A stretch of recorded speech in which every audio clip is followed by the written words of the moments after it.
Karibuni sana wadau wangu, wadau wa channel ya Mwalimu Fanuel Matabula online channel. Wadau wangu wa kituo hiki cha Mwalimu Fanuel Matabula online, hiki kituo bwana ni kituo kinachotoa maudhui na mafunzo ya kihistoria, yani historia ya mambo mbalimbali. Usisahau kusubscribe ili uweze kuwa wa kwanza kabisa kuona video inapokuwa ikirushwa kwa mara ya kwanza. Lakini pia usisahau kushare ili tuweze kupata wadau watakao kuwa wanayahitaji haya maarifa. Na pia usisahau kucomment endapo kama utakuwa na maoni ya jinsi ya kuboresha na jinsi ya kufanya kazi katika hiki kituo cha Mwalimu Fanuel Matabula online. Na katika kipindi kilichopita tulikuwa tukizungumzia habari ya tulizungumzia kidogo historia ya hawa watu waliokuwa wametoka Afrika ya Kusini, wazungumzaji watu waliokuwa wazungumzaji wa lugha ya Kinguni. Lakini tulizungumzia pia historia kidogo ya vita ya Mfekane, mfululizo wa hizo vita zilizokuwa zikiendeshwa huko Afrika ya Kusini. Lakini pia tulizungumzia na athari za vita hiyo, kwamba vita hiyo ilikuwa na athari gani, ilikuwa na matokeo gani, ilikuwa na effect zipi kwa upande wa Afrika ya Kati na Afrika Mashariki. Baada ya hapo, leo katika kipindi cha leo tuzungumzie suala la sababu zilizowafanya wao sasa wahame kutoka huko walipokuwa kwenye eneo lao la asili kuja mpaka maeneo ya Afrika ya Kati na Afrika Mashariki. Basi sababu ya kwanza kabisa iliyosababisha wao kuondoka kutoka Afrika ya Kusini, eneo lao la kule maeneo ya Natal, kuja mpaka maeneo ya Afrika ya Kati na Afrika Mashariki, sababu ya kwanza kabisa ni ile vita ya Mfekane, ambapo hii vita tumeielezea kiundani zaidi huko katika kipindi kilichopita. Sasa hii vita wale ambao waliona kuna hatari kubwa ya kuweza kuna hatari kubwa ambayo ingeweza kuwatokea, waliona kabisa kwamba hawana amani na wanahitaji kuondoka, waliondoka kutoka eneo hilo na wakawa wanaondoka. Katika kuondoka kwao, safari yao iliwafikisha maeneo ya Afrika ya Kati na Afrika Mashariki, katika nchi za maeneo hayo, maeneo ya Afrika ya Kati na Afrika Mashariki. Lakini hiyo ya Mfekane nadhani tumeshaizungumzia katika kipindi kilichopita, tumeielezea kwa kina. Lakini sababu nyingine ilikuwa ni wingi wa watu, ambapo wingi wa watu sasa ulisababisha watu kuanza kupigania rasilimali, maeneo ya kulima, na pia kuanza kupigania jinsi ya kutawala, yani jamii ipi imtawale mwenzake. Sasa kutokana na mambo hayo, ina maana wale ambao waliona hawawezi kupata maeneo au hawawezi kupata rasilimali walinazozitaka, walibidi wahame, waende wakatafute sehemu nyingine ambapo wanaweza kupata maeneo ya kuishi, wanaweza kupata maeneo ya kulima na maeneo ya kufugia. Lakini sababu nyingine ilikuwa ni utawala wa Bwana Shaka. Utawala wa Bwana Shaka ulikuwa ni utawala wa kibabe sana, ambao huyu Bwana Shaka aliwapiga na kuwatesa watu wengi ambao walikuwa wako katika eneo lile, ambao kimsingi hawakuwa wanataka kutii sheria zake. Kwa hiyo katika utawala wa Shaka ilikuwa inambidi mtu yeyote anaokaa pale au jamii yoyote inayokaa pale katika ule utawala wa Shaka, ilibidi huyo mtu aweze kufuata sheria na taratibu zote za eneo lile. Wale waliokataa kufuata masharti ya pale waliondoka wakaenda maeneo mengine, ambapo sasa safari yao kama nilivyosema iliwafikisha maeneo hayo waliofikia Afrika Mashariki na Kati. Lakini katika miongoni mwa makundi ambao walikataa, viongozi waliokataa ambao yamkini hawakuwa na nguvu sana dhidi ya utawala wa Shaka, lakini walikataa kabisa kufuata masharti, taratibu na kanuni za hiyo himaya au huo ufalme wa Bwana Shaka. Miongoni mwao walikuwa ni wawili, viongozi wakubwa wawili ambao ni maarufu. Na wa kwanza alikuwa ni Chifu Zwangendaba ambaye aliondoka na kundi lake, na mwingine alikuwa ni Chifu Mputa Maseko ambaye naye aliondoka na kundi lake. Kwa hiyo hawa ni wale waliokataa kutii sheria, kanuni na taratibu za utawala wa Shaka. Lakini kama tunavyojua kwamba waliokuwa wanaishi maeneo yale sio wao tu hao watu waliokuwa wanazungumza lugha ya Kinguni, lakini pia kulikuwa kuna watu wengine ambao watu hao waliokuwa wanazungumza lugha waliokuwa wanaishi pale maeneo ya Afrika ya Kusini. Pia kulikuwa kuna watu weupe, walikuwa ni makaburu, wanaitwa Boers. Kwa hiyo sasa kwa sababu hiyo maeneo yakawa machache maeneo yao. Kwa hiyo baada ya kuona ni machache kukaanza migogoro kama nilivyosema mwanzo, kugombea maeneo ya kulima na kufuga. Sasa baadhi ya hawa watu waliokuwa ni wanguni, wanazungumza lugha hiyo ya Kinguni, Nguni speaking people, wakaamua kuondoka kutoka maeneo yale kuja Afrika ya Kati na Afrika Mashariki kwa ajili ya kuepuka vita na kutafuta maeneo mengine kwa ajili ya maisha yaweze kuendelea. Lakini sababu nyingine ambayo ilisababisha hawa watu kuondoka kutoka maeneo yao kwenda maeneo mengine ilikuwa ni uongozi imara. Uongozi imara kwa maana ya kwamba uongozi wa watu kama kina Zwangendaba, kina Zulu Gama na watu kama kina Mputa Maseko waliunganisha watu wao, na baada ya hapo wakawashawishi kwamba wahame kutoka maeneo yale waende wakatafute maeneo mengine ambayo wanaweza wakaishi. Hasa katika kuondoka kwenda kutafuta maeneo mengine ndio kwa wamefikia maeneo walioyafikia ya Afrika ya Kati na Afrika Mashariki. Lakini safari yao ilikuwa yenye mafanikio. Na hii ilikuwa ni kwa sababu ya mbinu zao za kivita, jinsi walivyokuwa wanapigana. Mbinu zao hizo ziliwasaidia kuweza kupenya katika makundi mbalimbali au katika maeneo mbalimbali ambayo maeneo hayo tayari yalikuwa yameshajitawala, wanafalme, wanahimaya, wana dola za kale zile, state zile. Kwa hiyo sasa kukawa kuna upinzani. Kwa hiyo kutokana na kwamba wao walikuwa na mbinu nzuri ya kuweza kupigana na kupambana ili kuweza kupata maeneo, basi hilo tu liliwafanikishia kuweza safari yao kuwa rahisi kwenda mpaka huko walikoenda, kila watu kwa kundi lao na walikofikia huko. Kwa hiyo hizo zilikuwa ni sababu ambazo zilisababisha wao kuhama kutoka maeneo yale ya Afrika ya Kusini kuja mpaka maeneo ya Afrika ya Kati na Afrika Mashariki.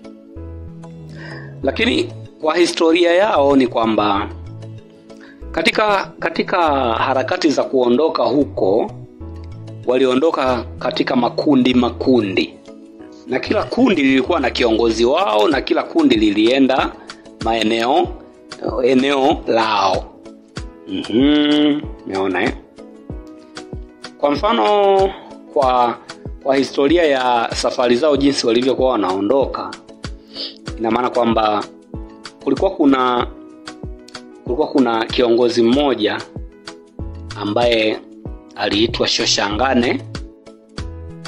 Huyu kiongozi yeye aliondoka kutoka huko Afrika ya Kusini na watu wake, akawapeleka mpaka Msumbiji ya sasa. Yaani nikisema Msumbiji ya sasa nina maana kwamba aliwapeleka mpaka eneo ambapo Msumbiji ya sasa ilipo. Hasa walifikia kaskazini mashariki ya Msumbiji. Shoshangane huyo. Lakini kulikuwa kuna mwingine alikuwa anaitwa Moshoeshoe. Huyu Moshoeshoe yeye waliwapeleka watu wake, yeye kama kiongozi akawapeleka mpaka eneo ambalo Botswana ya sasa ipo. Eneo ambalo Botswana ya sasa ipo. Kwa hiyo wakafika pale, wakaanzisha makazi.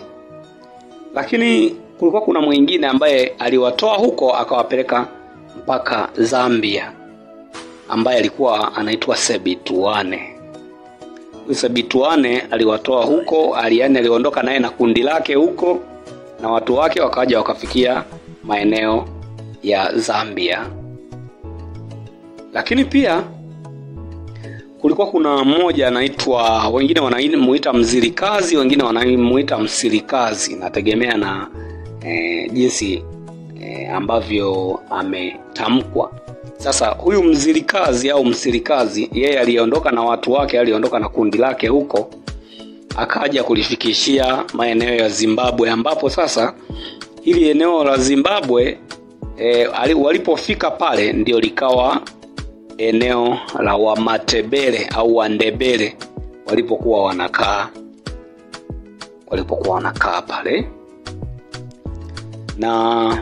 Lakini pia kulikuwa kuna viongozi wawili ambao ni maarufu, na ni maarufu kwa sababu hao waliondoka wakaondoka kila mmoja na watu wake, lakini walikuja njia moja, na wote walifikia maeneo ya Tanganyika ambayo ndiyo Tanzania ya sasa.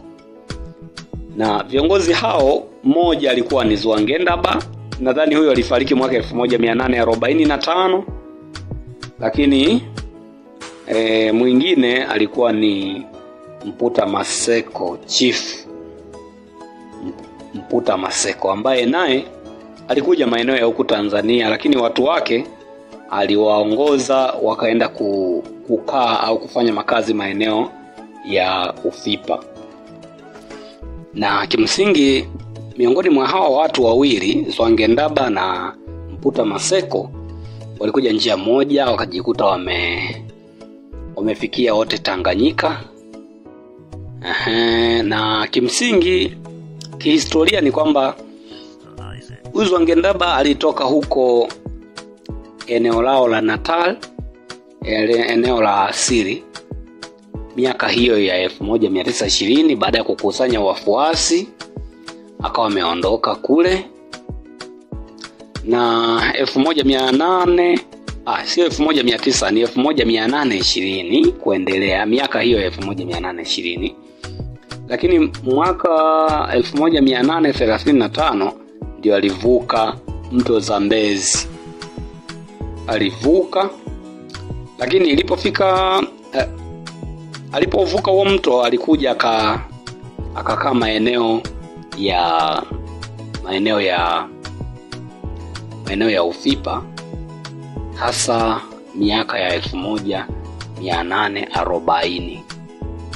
Miaka 1840 ndio alikuja akakaa hapo.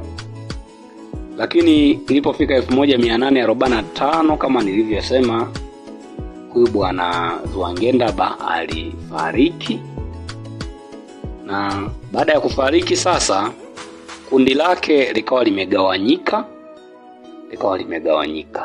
kwa sababu yeye ndo alikuwa anawaunganisha. Kwa hiyo alivyofariki kundi lake likagawanyika. Na kimsingi huyu Zwangendaba kundi lake aliyokuwa analiongoza walikuwa wanaitwa Wanguni. Walikuwa ni Wanguni, wanazungumza lugha ya Kinguni, lakini walikuwa pia wanaitwa Wajere.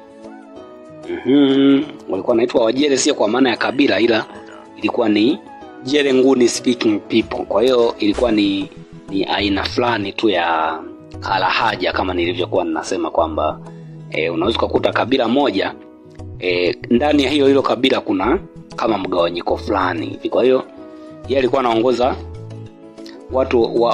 watu wanaozungumza hiyo lugha ya Kinguni, lakini walikuwa ni Wajere wanaozungumza lugha ya Kinguni. Sasa hii Jere ilikuwa pia ni jina la hiki kikundi alichokiongoza yeye. Umeona? Na kimsingi huyu bwana Zwangendaba Ufipa hakukaa sana. Alikaa muda mchache tu, miaka hiyo 1840 alikaa muda mchache sana Ufipa. Na 1845 akawa amefariki kama nilivyosema. Na baada ya kufariki kundi lake lilikuwa likaanza sasa kugawanyika, na kuna baadhi ya makundi, kuna makundi mawili yalikaa Tanzania, lakini kuna makundi matatu ambayo yalienda kutawanyika huko. Wengine wakaenda Malawi na wengine wakaenda Zambia. Na kimsingi haya makundi yaligawanyika makundi matano. Yaani baada ya Zwangendaba kufa, makundi yaligawanyika yakawa makundi matano. Kundi lake hilo likajigawanya katika makundi matano. Kulikuwa kuna Watuta waliokuwa wanajiita Watuta, kundi la kwanza. Lakini kuna kundi walikuwa wanajiita Wagwangwara. Lakini pia kundi la tatu walikuwa wanajiita Mpenzane. Lakini kundi la 4 walikuwa wanajiita Siwere, lakini hii Siwere hii ina kwenye uandishi wake ni CI. Kwa hiyo walikuwa wanajiita Siwere, na wengine walikuwa wanajiita wa Mombera. Walikuwa wanajiita wa Mombera. Kwa hiyo miongoni mwa haya makundi matano, makundi mawili walibaki Tanzania, yani kundi la Gwangwara na kundi la Watuta lilibaki Tanzania. Nadhani sasa Watuta hawa walikwenda mpaka maeneo ya Runzewe. Kwa wanaofahamu maeneo ya ukanda wa ziwa, kuna maeneo wanaita Runzewe, walijiita ni Watuta wao. Kwa hiyo hawa ndio walikuwa wamebaki Tanzania, Watuta na hawa wa Gwangwara. Lakini wengine waliobaki, hawa Wasiwere, wa Mombera na wa Mpenzane, wao waliondoka wakatawanyika wakaenda kukaa maeneo ya Malawi, na wengine wakaenda Malawi na Zambia. Umeona Kwa hiyo hiyo ilikuwa ni safari ya bwana Zwangendaba na makundi yake hayo. Kwa hiyo hawa Watuta waliondoka kwenda kaskazini zaidi. Sasa hawa Watuta walibidi wawe na kiongozi wao mwingine, aliitwa Mpangalala, ambaye huyo kiongozi aliwavusha au aliwaongoza kwenda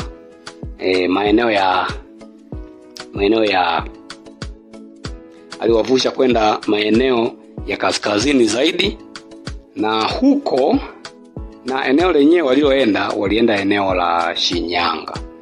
Shinyanga ya sasa. Shinyanga ya sasa ilipo, ndipo walipoenda. Walipofika huko wakawapiga watu, jamii fulani ilikuwa inaitwa jamii ya Wahorohoro. Walipowapiga wakawa wamekaa pale, lakini kwa muda mfupi wale watu wa Horohoro walijiunga na wakaunda kikosi chao na wakawapiga na kuwaondoa hao watu wa aina wa Watuta hao. Na baada ya kuondoka pale walipambana katika vita mbalimbali, ambazo hizo vita nyingine walishinda, nyingine walishindwa, lakini mwisho wa siku walikuja kujikuta wako maeneo ya Runzewe. Wako maeneo ya Runzewe hapo.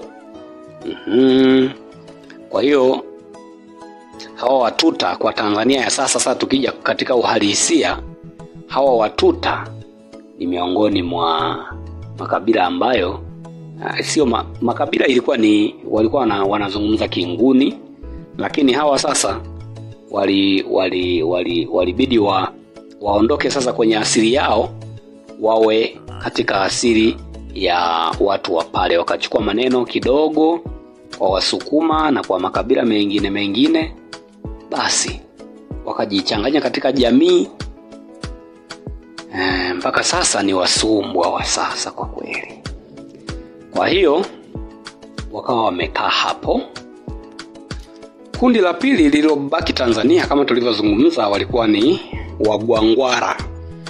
Hili kundi la Gwangwara mwanzoni lilianza kuongozwa na Zurugama kama kiongozi wao, na hawa walihama wakaondoka Ufipa wakaenda maeneo ya Songea huko. Na hawa Wagwangwara baada ya Zurugama kuwa ameondoka, sasa akaja kiongozi mwingine alikuwa anaitwa Mbonani, ambaye huyu Mbonani walienda wote mpaka maeneo ya Songea. Lakini kabla hawajakaa au hawajafanya makazi ya kutosha, makazi ya kudumu huko Songea, walikutana na upinzani kutoka kwa Wahehe. Walikutana na upinzani kutoka kwa Wahehe, ambapo Wahehe walipata kuwazuia Wahehe wakiwa chini ya kiongozi wao Munyigumba. Hasa mwishoni mwa miaka 1860, mwishoni mwa miaka 1860 na mwanzoni mwa miaka ya 1870. Kwa hiyo hapo katikati ya 1860, kuanzia hapo 60, 61 mpaka 69, hiyo mpaka mwanzoni mwa mwaka 1870, kulikuwa kuna vita zilikuwa zikipiganwa za hawa watu wa Gwangwara wakiwa wanaongozwa na Mbonani. Sasa wakati huo wakawa wanapigana na Wahehe ambao wao walikuwa wanaongozwa na Munyigumba wakati huo. Kwa hiyo hilo ndio lilikuwa kundi la Wagwangwara hilo, ambalo lilikutana na upinzani, lakini mwisho wa siku walipita wakaenda kukaa moja kwa moja maeneo ya Songea. Walienda kukaa maeneo ya Songea. Lakini kundi la pili, kama nilivyosema kwamba liliongozwa na Mputa Maseko, ambaye yeye aliamua kuwapa jina lake. Kwa hiyo akawa amewaita Maseko Nguni speaking people, yani akawa amewaita Maseko kwa ujumla, kwa sababu hiyo Nguni speaking people manake ni asili yao tu, kwamba walikuwa ni watu wanazungumza lugha ya Kinguni.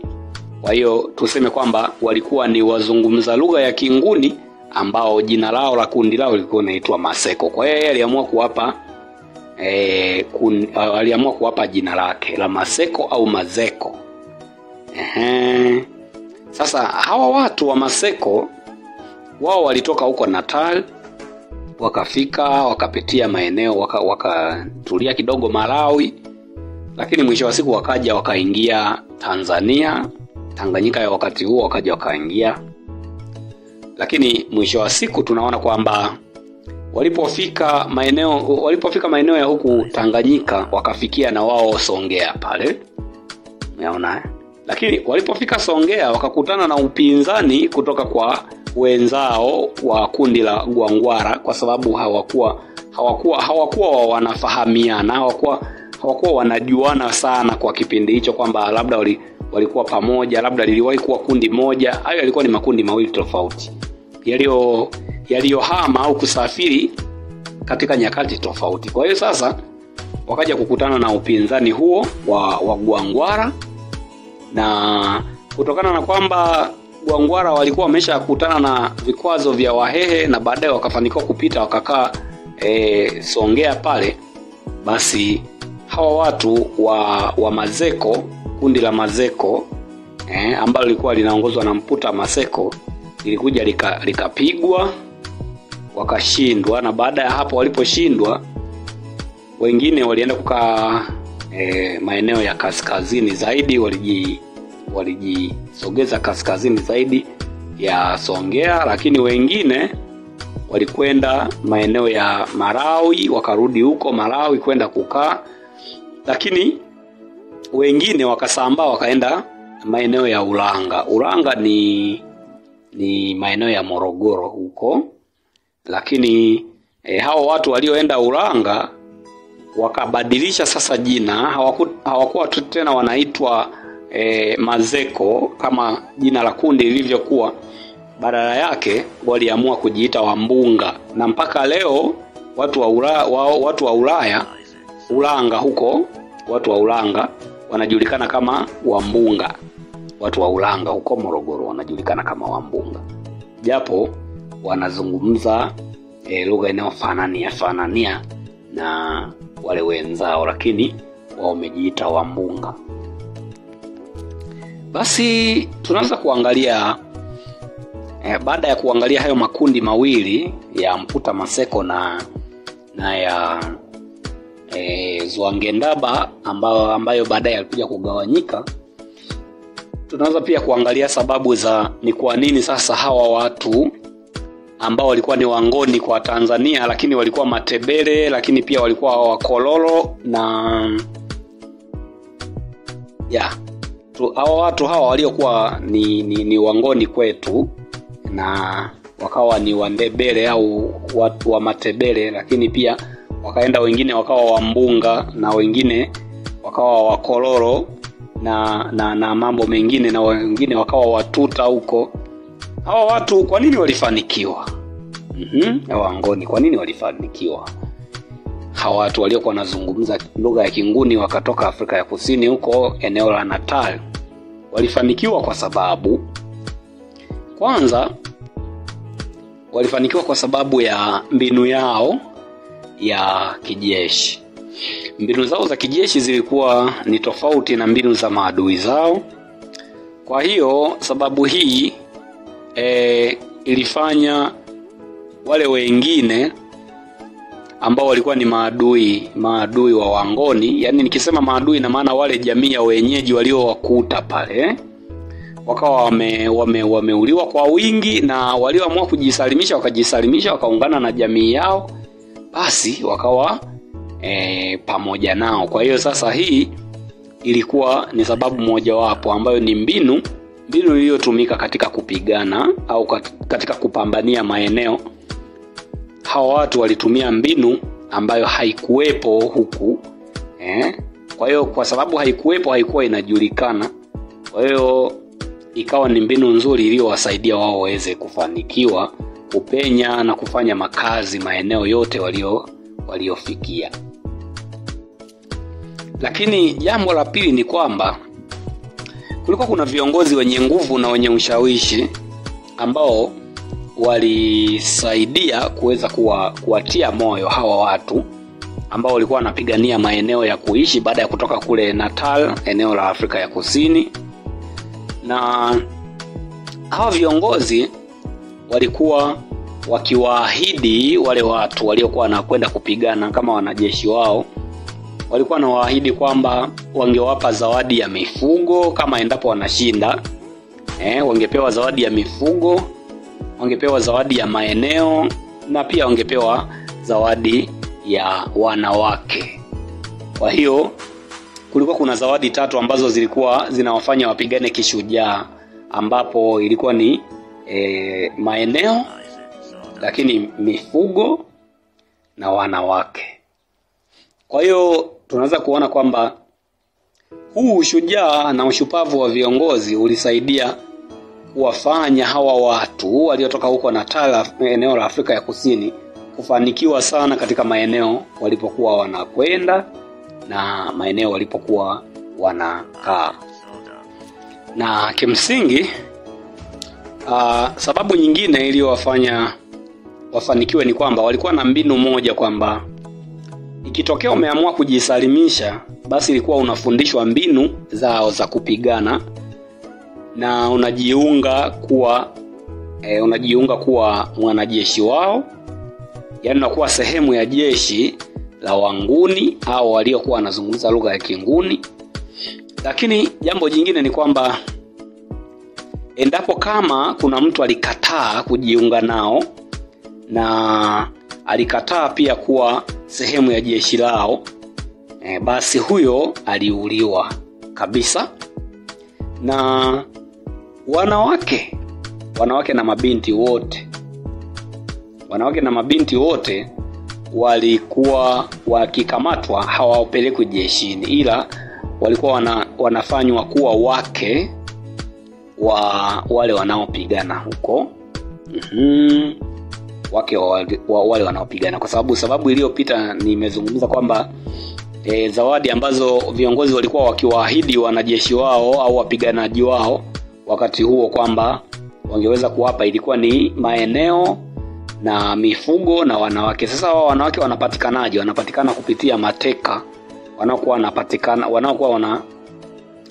wanaopatikana kutoka kwenye jamii pinzani, zile jamii za wenyeji walizokuwa wanazikuta hapa.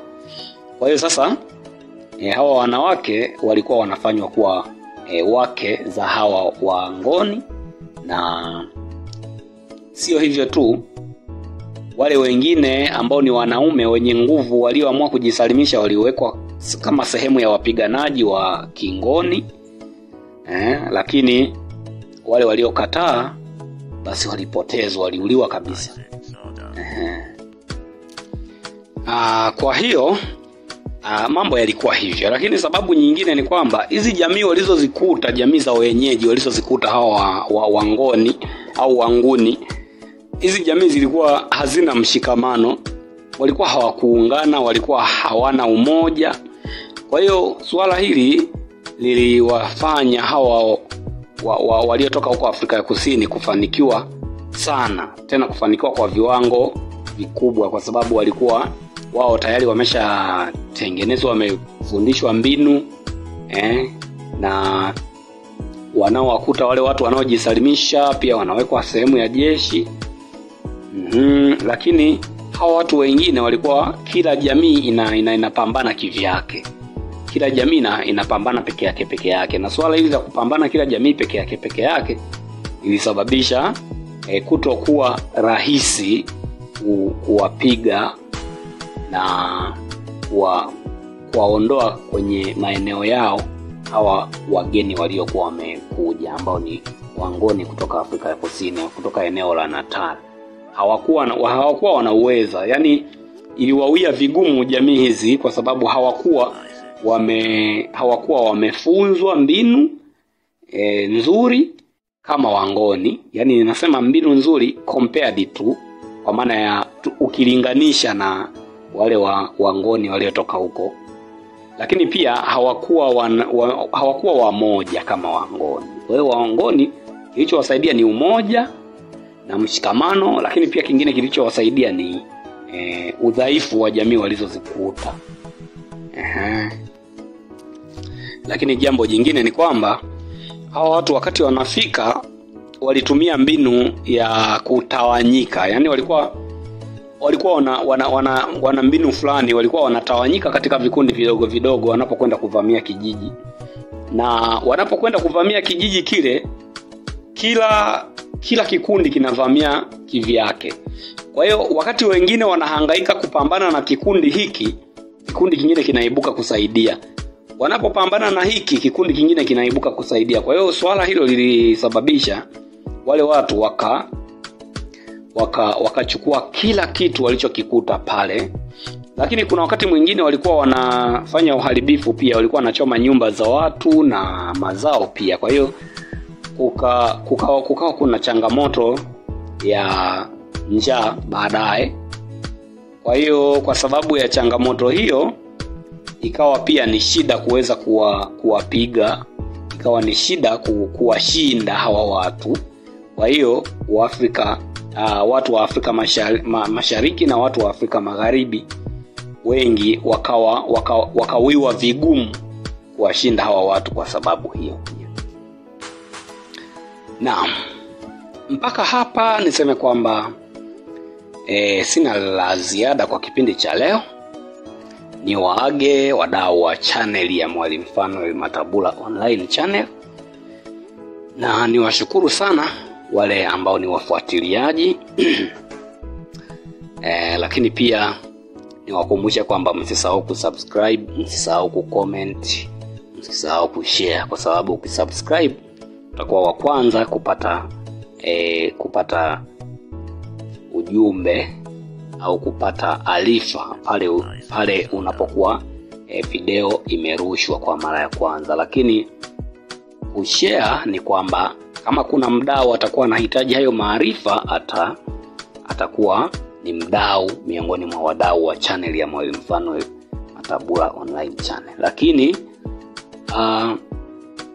comment ni maoni ambayo mtu anaweza kutoa maoni kwamba amekionaje kipindi, au anataka ni nini kiboreshwe au ni nini kirekebishwe. Basi baada ya hapo niseme kwamba nawashukuru sana na niwatakie wakati mwema. Niwaage nikisema kwaherini kwa sasa. Hii ilikuwa ni sehemu ya pili ya historia ya Wangoni, historia ya kuhama kwa Wangoni kutoka Afrika ya Kusini mpaka maeneo ya Afrika ya Kati na maeneo ya Afrika Mashariki. Hii ilikuwa ni sehemu ya pili. Basi tutakapokuja katika kipindi kingine, tutaendelea na sehemu ya 3. Kwaherini kwa sasa.